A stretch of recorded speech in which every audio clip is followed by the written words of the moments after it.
Perkenalkan, nama saya Luhnega Angelina. NPM saya 2042301999. Saya dari kelas 4G. Saya di sini akan membuat video pembelajaran atau penjelasan mengenai materi transformasi kurikulum yang ada di Indonesia. Nah, berikut penjelasan yang bisa saya berikan. Mari kita menonton. Sebelum saya menjelaskan sejarah transformasi kurikulum di Indonesia, ada yang tahu apa itu kurikulum? Nah, kurikulum adalah seperangkat rencana dan pengaturan yang berisi tujuan, isi, dan bahan pengajaran, serta cara yang digunakan sebagai pedoman penyelenggaraan kegiatan pengajaran untuk mencapai tujuan pendidikan tertentu. Nah, pada tahun 1947, kurikulum rencana pendidikan menekankan untuk pendidikan karakter serta watak manusia yang ada di Indonesia agar berbudi pekerti dan memiliki tanggung jawab yang besar. Nah, pada tahun 1952, suatu rencana pendidikan pembelajaran yang menguraikan materi pelajaran secara lebih detail untuk jenjang pendidikan. Kurikulum ini menekankan bahwa pendidikan harus disesuaikan dengan kondisi Indonesia serta tujuan nasionalisme agar siswa memiliki kebangsaan dan cinta tanah air. Nah, pada tahun 1964, Rencana Pendidikan 1964 adalah kurikulum yang dirancang untuk memberikan pendidikan dasar yang kuat bagi siswa dan fokus pada pancawardhana atau 5 aspek perkembangan. Nah, pada tahun 1968, kurikulum pendidikan yang menggantikan kurikulum 1964 dan merupakan kurikulum pertama di Orde Baru. Kurikulum ini lebih menekankan pada pembentukan manusia yang sehat, kuat, dan bertanggung jawab dalam pembangunan nasional.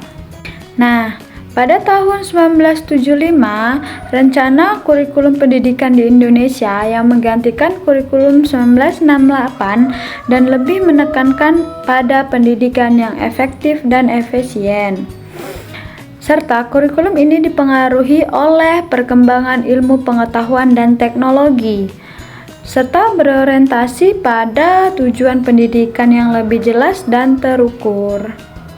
Nah, pada tahun 1984, kurikulum pendidikan di Indonesia mengajarkan kurikulum 1975 dan lebih menekankan pada pendekatan proses belajar, dan kurikulum ini mengusung konsep cara belajar siswa yang aktif atau bisa disingkat dengan CBSA, di mana siswa tidak menerima materi secara pasif tetapi juga dilibatkan secara dengan proses pembelajaran. Nah, dan pada tahun 1994, pendidikan di Indonesia diterapkan secara kurikulum 1984 dan sebelum kurikulum 2004 atau bisa disebut KBK.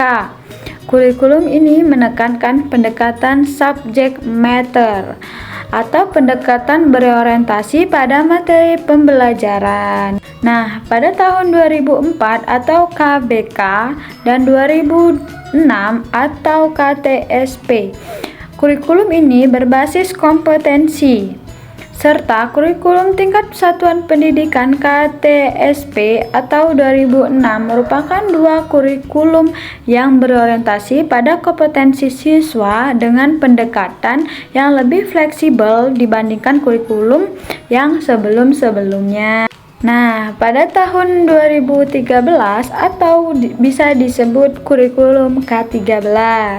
Kurikulum K13 berfokus pada pendidikan karakter siswa Nah, pada abad 21 dan pendekatan ilmiah untuk membentuk siswa yang aktif, kreatif, serta berpikir kritis.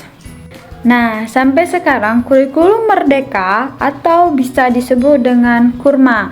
Kurikulum merdeka adalah kurikulum yang lebih fleksibel atau mudah, yang hanya berfokus pada pembelajaran sesuai dengan minat siswa atau bakat siswa atau kemauan siswa, dengan serta menemukan atau menekankan proyek dan untuk pemecahan masalah.